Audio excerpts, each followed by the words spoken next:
La guerre du Pacifique en 1945 était entrée dans sa phase la plus désespérée et la plus terrifiante pour les deux camps.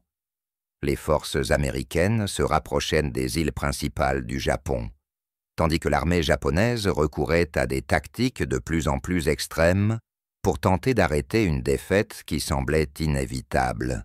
Parmi ces mesures désespérées figurait l'emploi massif des attaques kamikazes, des missions suicides, au cours desquelles des pilotes japonais s'écrasaient volontairement avec leurs avions chargés d'explosifs sur les navires américains, échangeant leur vie contre la chance de couler un bâtiment représentant la supériorité navale écrasante des États-Unis. Le mot kamikaze signifie « vent divin » en japonais, en référence au typhon légendaire qui avait détruit les flottes d'invasion mongoles au XIIIe siècle. L'armée japonaise espérait que ces nouveaux vents divins, sous la forme de pilotes suicides, détruiraient de la même manière les forces d'invasion américaines et sauveraient le Japon de la conquête. Pour les marins américains servant dans le Pacifique, les attaques kamikazes représentaient une menace particulièrement terrifiante. Contrairement aux attaques conventionnelles, qu'il était possible d'esquiver ou d'abattre un kamikaze, n'avait besoin que de s'approcher suffisamment pour s'écraser sur un navire. Même si le pilote était tué, son appareil pouvait poursuivre sa trajectoire et atteindre sa cible. Cela signifiait qu'il fallait détruire complètement l'avion à distance et non simplement le toucher ou le détourner. L'USS Bunker Hill était l'un des porte-avions de la classe Essex de l'US Navy, d'immenses navires, déplaçant plus de 27 000 tonnes et embarquant près de 100 avions capables de projeter la puissance américaine à travers l'immensité du Pacifique. Mis en service en mai 1943, le Bunker Hill avait participé à de nombreuses opérations majeures, dont la bataille de la mer des Philippines, l'invasion de l'archipel philippin et l'assaut sur Iwo Jima. Il avait acquis la réputation d'un navire efficace, bien dirigé avec un équipage expérimenté et un palmarès impressionnant des dizaines d'avions ennemis abattus et un soutien constant aux opérations amphibies. En mai 1945, le Bunker Hill opérait au large d'Okinawa au sein de la Task Force 58, la principale force aéronavale américaine chargée d'appuyer l'invasion de cette île stratégique et de repousser les attaques massives de kamikazes. Ces offensives, menées par centaines d'avions, étaient baptisées Kikusui, chrysanthème flottant, et visaient à submerger les défenses américaines par le nombre et le sacrifice. Le matin du 11 mai 1945, le Bunker Hill menait des opérations aériennes à environ 70 milles des côtes d'Okinawa, lançant et récupérant des avions en soutien aux combats terrestres, tout en assurant des patrouilles aériennes de protection contre les attaques japonaises. Le navire était à l'alerte générale. Toutes les positions de combat étaient tenues, chacun prêt à agir car les attaques kamikazes survenaient régulièrement depuis des semaines, et la vigilance devait être constante. Les chasseurs de la patrouille aérienne, volant en cercle au-dessus de la flotte pour intercepter tout avion ennemi, maintenaient leur position, tandis que les opérateurs radars surveillaient leurs écrans. Tout semblait indiquer une autre journée de combat, routinière, dans une guerre qui touchait à sa fin, mais restait mortellement dangereuse pour tous. Vers 10 heures du matin, un chasseur japonais Zero émergea soudain des nuages à haute altitude et piqua à toute vitesse sur le Bunker Hill, échappant à la patrouille aérienne et approchant si rapidement que les artilleurs anti-aériens n'eurent que quelques secondes pour réagir. Le Zero était piloté par un volontaire kamikaze, ayant pour mission spécifique de viser les porte-avions américains, sachant que couler ou endommager l'un de ces géants infligerait un coup majeur aux opérations des États-Unis et constituerait un sacrifice digne de l'empereur. Les canons anti-aériens de 40 timomestres et de 20 miloencietres ouvrirent le feu remplissant le ciel de traçantes et d'explosions. L'avion fut touché plusieurs fois et prit feu, mais le Zéro poursuivit sa descente et s'écrasa sur le pont d'envol du Bunker Hill, juste à l'avant de l'ascenseur, avant perforant le pont en bois et explosant à l'intérieur du hangar où plusieurs avions étaient ravitaillés et armés pour la prochaine mission. L'explosion fut catastrophique.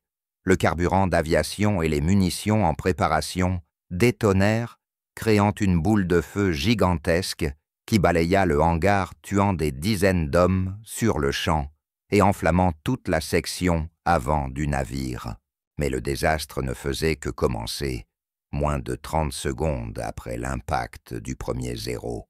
Un deuxième kamikaze, un bombardier en piqué, Val qui avait suivi le premier appareil, sous le même couvert nuageux, s'écrasa sur le pont du Bunker Hill, près de la base de l'îlot, le centre de commandement et de contrôle du navire. Ce second impact et l'explosion qui suivit tuèrent ou blessèrent presque tout le personnel du poste principal de contrôle des vols du porte-l'avion, mirent hors service les systèmes de communication essentiels, déclenchèrent de nouveaux incendies sur le pont d'envol, où de nombreux avions étaient alignés en attente de décollage et provoquèrent un second brasier déchaîné qui se propagea rapidement dans la superstructure du navire. En quelques minutes à peine, l'USS Bunker Hill passa du statut de navire de combat efficace à celui de catastrophe flottante des incendies gigantesques, faisait rage, à la fois dans le hangar et sur le pont d'envol. Des centaines d'hommes étaient morts ou blessés. La chaîne de commandement était gravement perturbée, les officiers supérieurs étant tués ou incapables de diriger, tandis qu'une épaisse fumée noire s'élevait du navire visible à des dizaines de kilomètres. Il existait une menace réelle que le feu atteigne les soutes à munitions, où étaient entreposées bombes et torpilles, ou encore les réservoirs de carburant d'aviation, compromettant la structure même du bâtiment, au point de le faire chavirer ou se briser avant de couler. Les deux frappes kamikazes avaient tué sur le coup 346 hommes et blessé 264 autres, en faisant l'une des attaques les plus meurtrières contre un navire américain durant toute la guerre du Pacifique. Et à mesure que les incendies continuaient de se propager et de s'intensifier, il semblait tout à fait possible que le bilan s'alourdisse encore, le navire risquant d'être entièrement consumé par les flammes, voire d'être abandonné dans le chaos et la confusion qui suivirent les attaques, alors que les équipes de secours se précipitaient pour combattre les incendies, que les blessés étant évacués vers les zones encore sûres et que les officiers tentaient d'évaluer les dégâts et de coordonner la riposte, la situation se détériorait rapidement, menaçant la survie même du porte-avions.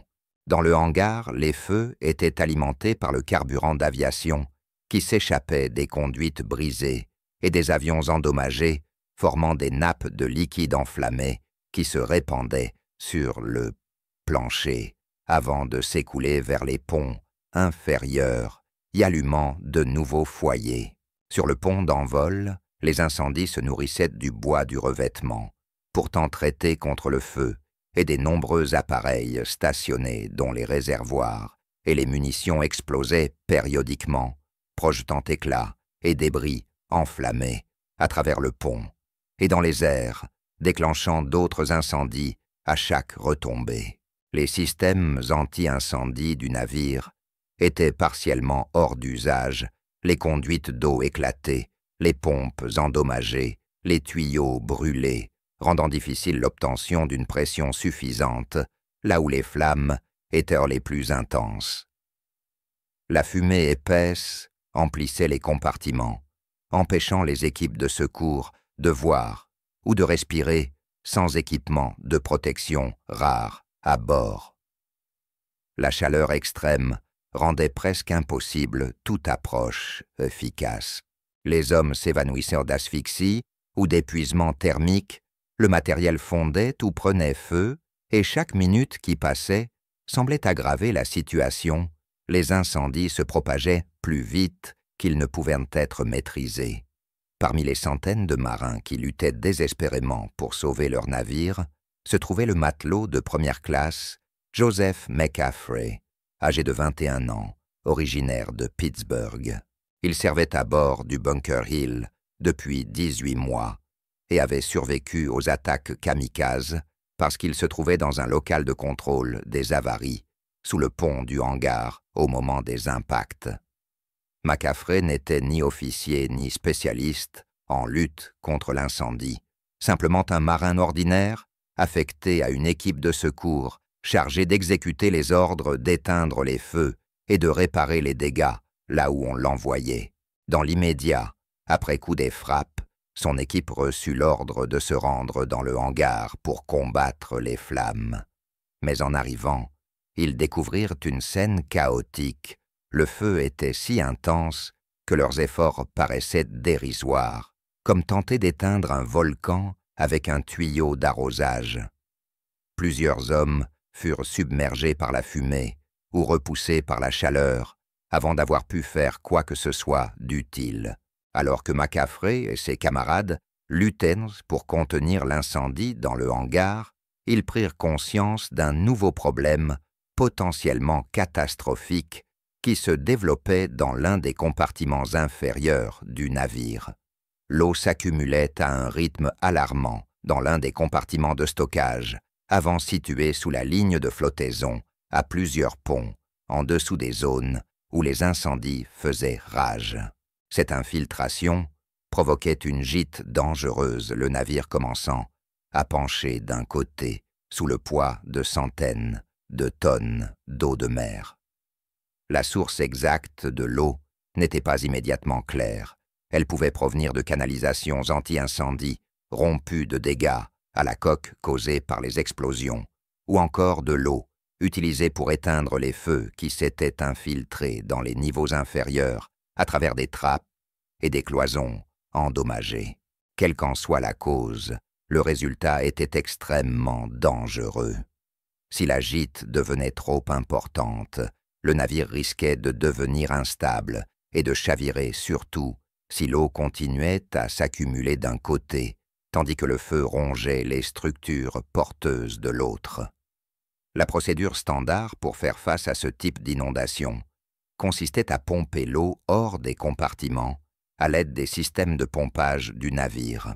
Mais beaucoup de ces systèmes avaient été détruits ou gravement endommagés par les attaques kamikazes et les incendies, et les pompes encore fonctionnelles étaient incapables de suivre la cadence submergée par le volume d'eau à déplacer et par le nombre de zones inondées simultanément. Les ingénieurs y rapportèrent que même avec toutes les pompes disponibles tournant à pleine puissance, ils ne pouvaient pas endiguer la montée de l'eau dans le compartiment avant. La gîte empirait, et si rien n'était fait pour arrêter ou évacuer plus vite cette eau, le porte-avions risquait de chavirer dans les heures suivantes, précipitant plus de 3000 hommes dans l'océan et ajoutant le Bunker Hill à la longue liste des porte-avions américains coulés par les Japonais. Les officiers et les sous-officiers supérieurs cherchaient désespérément une solution, cloisonner les compartiments, rediriger les circuits de pompage ou inonder volontairement des espaces sur le côté opposé pour rétablir l'équilibre. Mais chaque option présentait de graves inconvénients, demandait trop de temps à mettre en œuvre ou nécessitait du matériel et du personnel déjà mobilisés pour la lutte contre les incendies, la menace la plus immédiate. Pendant que ces discussions se poursuivaient et que la gîte du navire s'aggravait, Joseph McCaffrey, qui écoutait les officiers, tout en poursuivant ses efforts de lutte contre le feu, fit une suggestion si simple, si évidente, que tous la rejetèrent d'abord, comme une idée absurde d'un marin, ne mesurant pas l'ampleur du problème. L'idée de Macafrey était la suivante: former des chaînes humaines avec des seaux, pour écoper manuellement le compartiment inondé, passer les seaux de main en main, de rangée en rangée, afin de remonter l'eau à travers plusieurs ponts, jusqu'à des écoutilles ou des portes d'où elle pourrait être jetée par-dessus bord.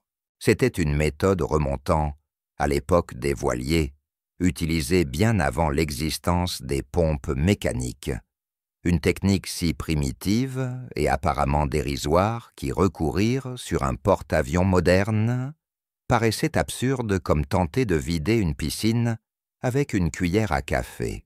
Les officiers qui entendirent la suggestion répondirent par des remarques moqueuses: ce genre de brigade de seaux n'était pas une solution sérieuse pour un navire de cette taille. Il y avait bien trop d'eau pour que l'effort manuel ait le moindre effet.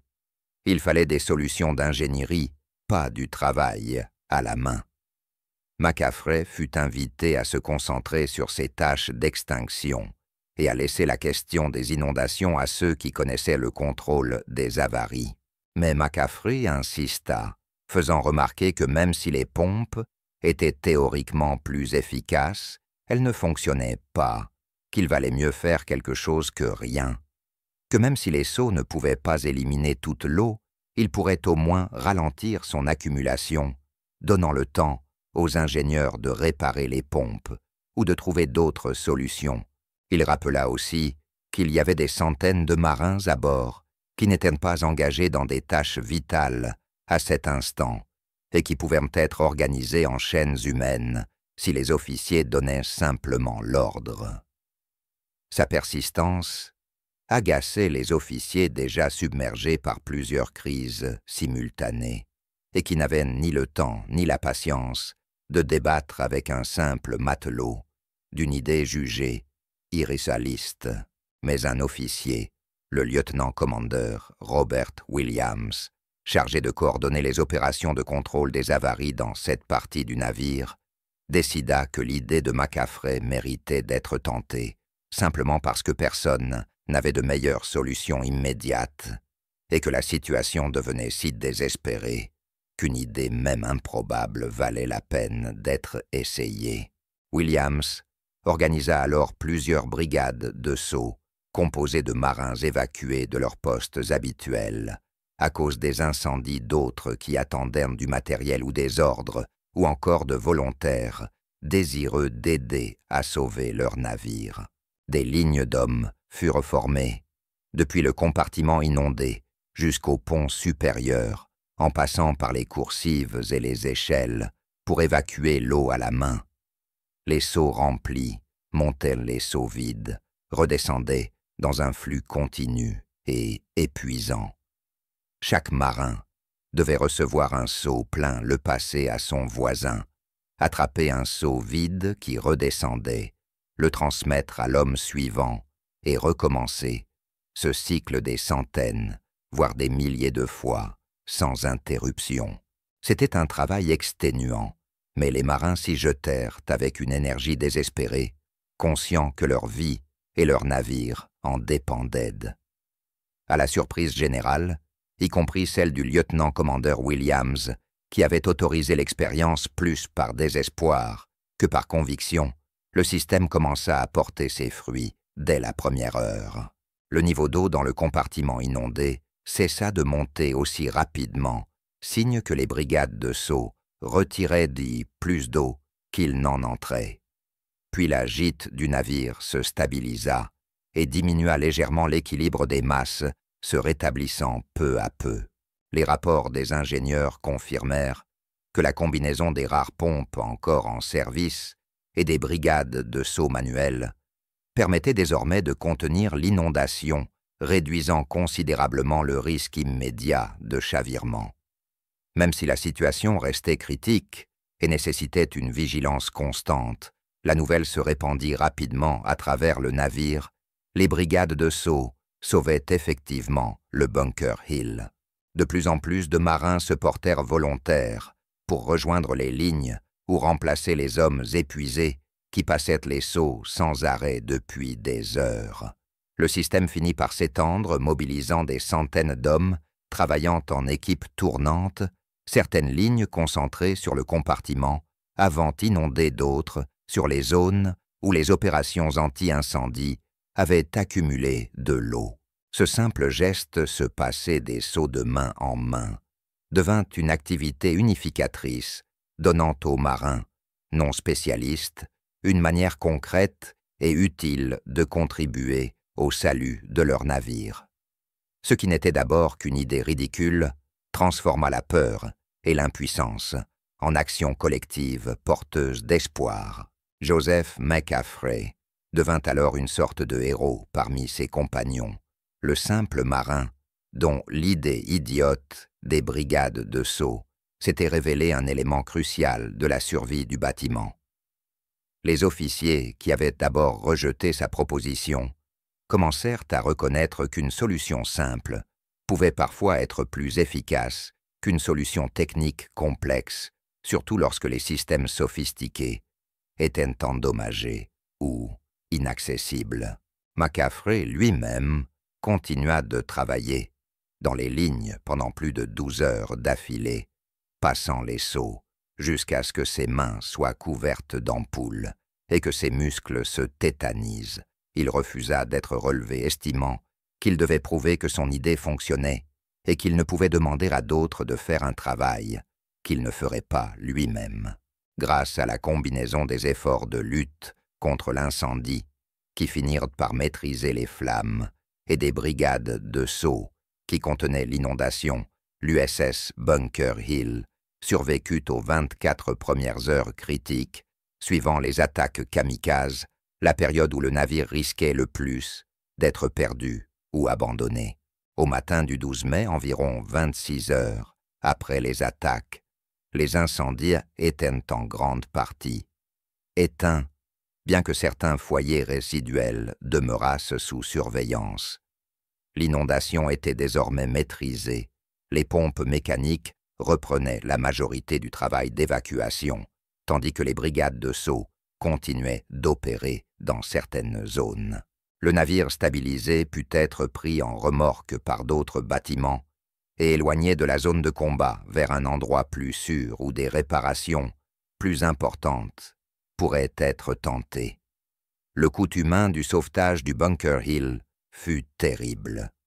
Le bilan final s'éleva à 346 morts et 264 blessés sur un équipage d'environ 3000 hommes, l'une des attaques les plus meurtrières subies par un navire américain pendant toute la Seconde Guerre mondiale. Parmi les morts figuraient plusieurs officiers supérieurs, dont le commandant du groupe aérien, ainsi que de nombreux pilotes et membres d'équipage qui se trouvaient sur le pont d'envol ou dans le hangar au moment de l'impact des kamikazes. Les blessés souffraient de brûlures graves, de traumatismes dus aux explosions d'intoxication par la fumée et d'autres lésions multiples. Le navire lui-même était si gravement endommagé qu'il ne reprit jamais le combat. Après des mois de réparation en chantier, il fut finalement relégué à des fonctions d'entraînement, loin des opérations de première ligne jusqu'à la fin de la guerre. Mais le Bunker Hill avait survécu, et la majorité de son équipage aussi. Et si de nombreux facteurs expliquent cette survie, le courage des pompiers, la compétence des équipes de contrôle des avaries, la détermination des officiers refusant d'abandonner leur navire, les brigades de seaux, inspirées par Joseph McCaffrey, jouèrent un rôle mesurable dans la prévention de l'inondation qui aurait pu faire chavirer le porte-avions durant ces heures critiques où son sort restait incertain. L'idée qui paraissait stupide lorsqu'elle fut proposée, trop primitive pour une machine de guerre moderne, s'avéra exactement ce qu'il fallait dans une situation où les systèmes sophistiqués étaient inutilisables et où la détermination humaine pouvait remplacer la technologie. L'histoire des brigades de seaux du Bunker Hill devint célèbre dans la marine américaine. Elle fut intégrée à la formation des équipes de contrôle des avaries et citée dans les manuels comme un exemple de créativité en situation de crise. La leçon à en tirer n'était pas que les seaux devaient remplacer les pompes, ni que les méthodes primitives étaient supérieures, mais qu'en cas d'urgence, quand les systèmes normaux échouent, il faut envisager toutes les options, même les plus simples, car elles peuvent faire la différence quand plus rien d'autre ne fonctionne.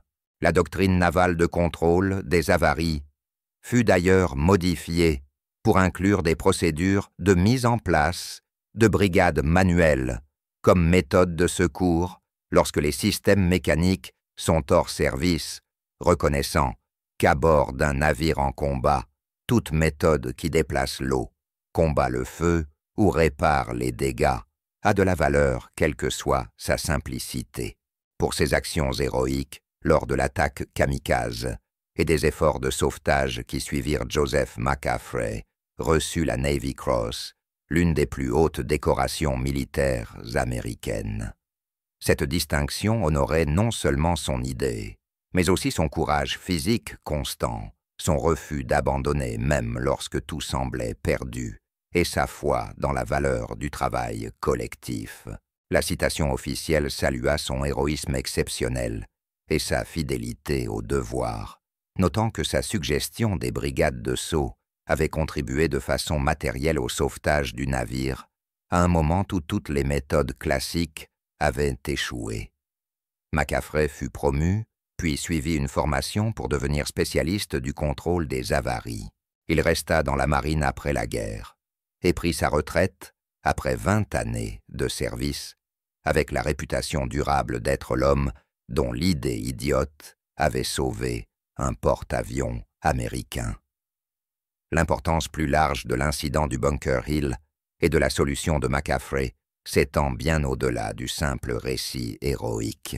Elle soulève des questions sur l'innovation sous pression, sur la valeur d'écouter les idées venues de sources inattendues, quel que soit le grade, sur l'importance de préserver les savoirs anciens à mesure que la technologie progresse, et sur l'équilibre entre systèmes techniques complexes et efforts humains pour accomplir des tâches difficiles. Les brigades de seaux n'ont pas fonctionné parce qu'elles étaient meilleures que les pompes mécaniques, mais parce qu'elles étaient disponibles immédiatement, qu'elles pouvaient être organisées sur le champ avec les ressources du bord, et qu'elles transformèrent une crise technique en effort collectif permettant à chacun de contribuer quelle que soit sa spécialisation. L'incident mit également en lumière la façon dont dans la guerre navale, les défaillances en chaîne peuvent transformer un problème localisé en désastre global. Les attaques kamikazes provoquèrent des incendies qui mirent hors service les systèmes anti-incendie. Les opérations de lutte contre le feu entraînèrent des inondations qui submergèrent les pompes, et ces inondations menacèrent de faire chavirer le navire, annulant ainsi tous les efforts précédents. Cette cascade de défaillances ne pouvait être résolue par une seule solution technique, mais exigeait au contraire une série de réponses simultanées, humaines, improvisées et profondément solidaires.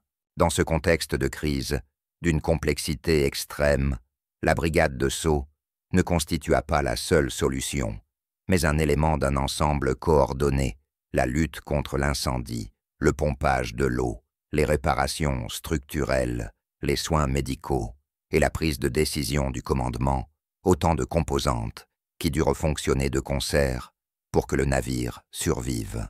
L'USS Bunker Hill finit par regagner les États-Unis pour y être réparé et s'y trouvait encore lorsque la guerre prit fin en août 1945. Le navire ne retourna jamais au combat et fut désarmé en 1947 après seulement 4 années de service actif, mais 4 années au cours desquelles il participa à de nombreuses opérations majeures et survécut à une attaque qui aurait coulé tout bâtiment moins solide ou doté d'un équipage moins déterminé. Le porte-avions fut finalement vendu à la ferraille en 1973, mais son héritage perdura notamment dans les enseignements tirés en matière de contrôle des avaries et d'importance de considérer toutes les méthodes possibles, aussi simples ou primitives, puissent-elles paraître. Et dans cette histoire demeure aussi le nom de Joseph McCaffrey, dont la volonté d'exprimer une idée jugée idiote contribua pourtant à sauver plus de 2000 vies humaines, et l'un des atouts militaires les plus précieux des États-Unis. La menace kamikaze, qui avait presque détruit le Bunker Hill, se poursuivit jusqu'à la fin de la guerre. Rien que durant la bataille d'Okinawa, plus de 3000 sorties Yasnen kamikazes furent lancées contre les navires américains, coulant des dizaines de bâtiments et en endommageant des centaines d'autres. L'impact psychologique de ces attaques suicides fut immense. Elles provoquaient une angoisse et une tension nerveuse différentes de celles du combat conventionnel, car il n'existait aucun moyen de dissuader ou d'effrayer un ennemi qui avait déjà accepté de mourir, aucun geste de clémence ou de négociation possible pour atténuer son agressivité. La seule défense était de détruire chaque avion kamikaze avant qu'il n'atteigne sa cible. Et même avec des radars perfectionnés et une puissance de feu anti-aérienne considérable, les navires américains étaient régulièrement touchés. Arrêter chaque appareil au sein d'une attaque de masse était pratiquement impossible. Le développement de contre-mesures efficaces contre les kamikazes devint alors une priorité pour la marine américaine.